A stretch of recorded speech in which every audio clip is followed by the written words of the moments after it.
Retirement, they say, is all about the three Gs: golf, geriatrics, and grandkids. Honestly, I always thought that sounded a little dull. Me? I was all about the three Bs: boats, beer, and bugger off. After 30 years of chasing Panamanian drug runners, pulling fools off sinking fishing boats, and staring down hurricanes with the Coast Guard, I figured I'd earned a quiet life. A little slice of peace where my biggest daily decision was choosing between a lager and an IPA. So, I bought a house in a place called Serenity Cove. Now, let me tell you, if a place has to put up a giant neon sign with curly letters and frolicking dolphins to prove it's serene, chances are it's anything but. Serenity Cove was about as calm as a hornet's nest kicked by a mule. My house was modest, but it had a dock right on the main channel, a rickety old thing but mine. That dock was my world. From there, I could see the bay stretch out like an endless silver mirror, feel that salty breeze, and most importantly, be near her. Not a woman, but my boat, the Salty Dog. She was a 41-foot utility boat, an old workhorse I'd restored from a government auction find. No fancy yacht, just aluminum and grit, painted haze gray to scream. I mean business, but I'm on a budget. She was my floating sanctuary, my bar, my escape. That Tuesday morning felt perfect. Florida sun on my back, black coffee in hand, palm fronds whispering. I stepped out onto the dock ready to do nothing, and then I saw it that a massive neon orange sticker slapped right across the Salty Dog's pristine hull. HOA violation, unapproved watercraft. 14 days to remedy. I was stunned. I've seen worse taped to boats, drugs, limp fish, but this felt personal. Like a passive-aggressive declaration of war from the HOA queen herself. Unapproved watercraft? What the hell did that even mean? Was the water too wet? Had a neighbor complained about noise? I looked around half expecting a tow truck with a giant claw to appear and haul my boat away. Then Bob, my nervous neighbor in khaki shorts, hurried by, eyes wide like he'd just seen a ghost. When I asked about the sticker, he whispered, "Carol Peterson, HOA president. She's making rounds. Has a golf cart, clipboard, sees everything." Then he practically ran away. That was my welcome to Serenity Cove. Carol Peterson was the queen of this suburban kingdom, and she'd just declared war on me and the Salty Dog. Later that day, as I tried to scrape that infernal sticker off with a plastic putty knife, think snail on a greased pole, I heard the unmistakable hum of her chariot of fire, the white golf cart, rolling silently up my path. Carol emerged like a storm in pastel pink polo, tennis skirt, and visor glued to her head. Clutching that leather-bound clipboard like it was Excalibur, she marched onto my dock with all the ownership of a drill sergeant. "Mr. Murphy, I presume," she said, voice polite but cold as steel. "I see you've received your notice." I smiled. "Well, tried to. You mean this graffiti? Vandalism, right?" I was about to call the cops. No smile back. She rattled off the bylaws about commercial or military-style watercraft and declared my beloved boat an eyesore, intimidating the neighborhood and lowering property values that I couldn't help but laugh. An eyesore? This boat was a piece of American history, a 41-foot Coast Guard UTB, not some gaudy pontoon or buzzing jet ski. She suggested I paint it beige or teal. Beige. I muttered to the empty air. I'd rather sink her myself. She shrugged, told me I could appeal at the next HOA meeting, and zipped off, leaving me with the sticker and a simmering fury. This wasn't just about a boat anymore. It was a hill I was willing to die on.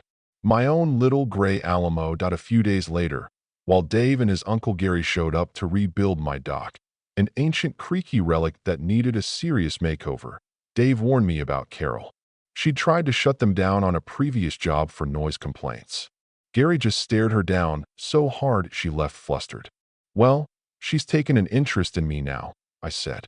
Dave chuckled. "You must be special." With permits in hand and HOA approval for the dock, we started demolition.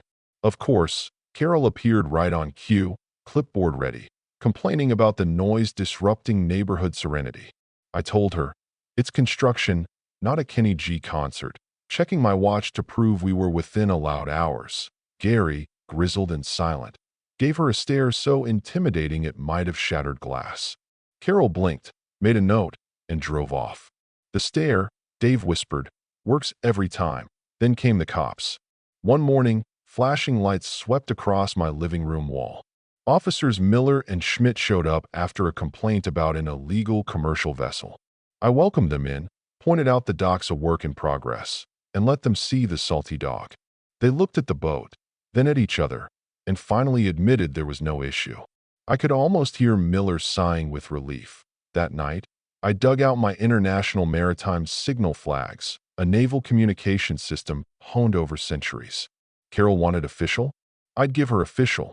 I flew flags from my new flagpole by the dock, a warning flag, a wish to communicate flag, and my masterpiece. 3 flags that spelled out a cheeky message only a sailor would get. From my kitchen window, I watched Carol squint through binoculars, frustrated, flipping through her HOA rulebook.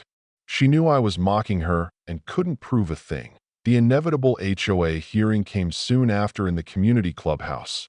Beige walls, beige carpet, beige folding chairs, stale coffee, and desperate faces.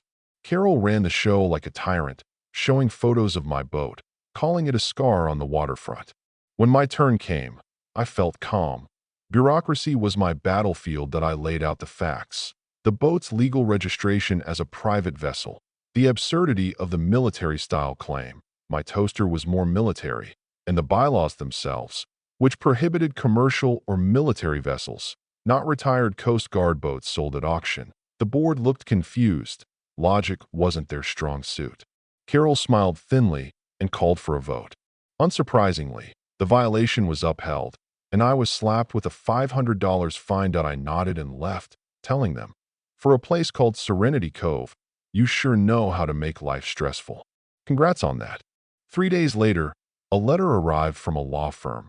Unpaid fines plus late fees meant the HOA was placing a lien on my property, my home, my hard-earned sanctuary. I read it standing on the half-finished dock, sun warm on my face, anger cold in my chest.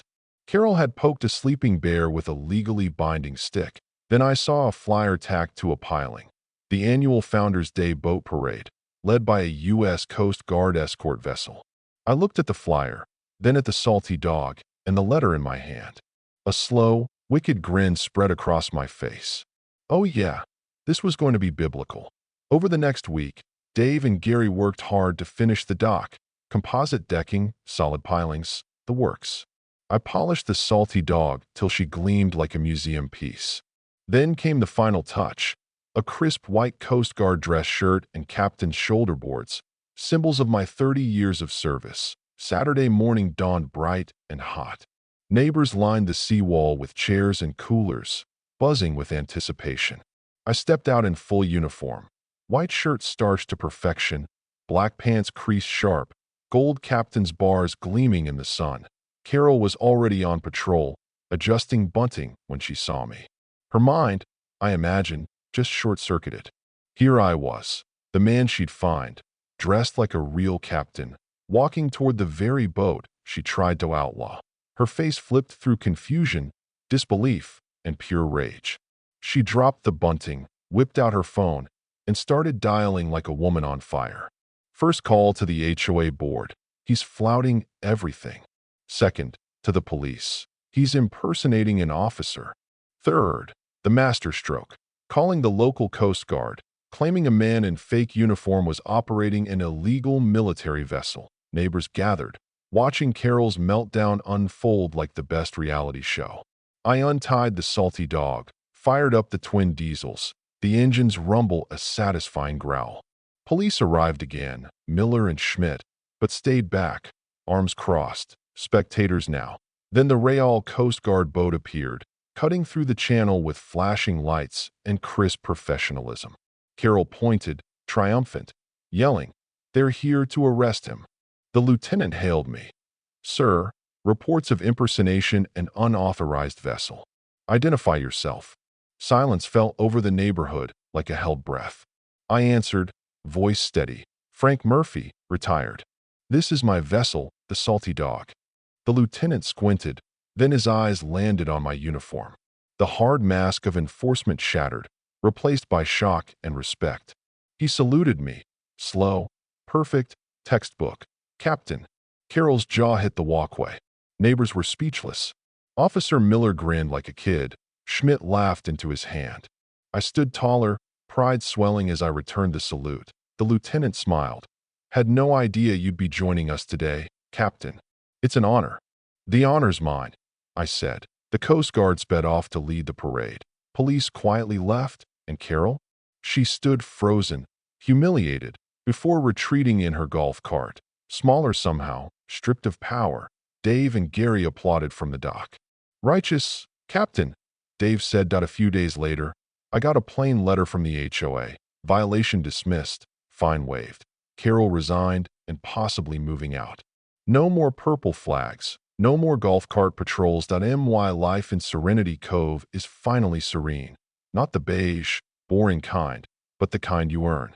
With a polished boat, a new dock, and the sweet memory of a tyrant's public comeuppance. Sometimes you don't fight fire with.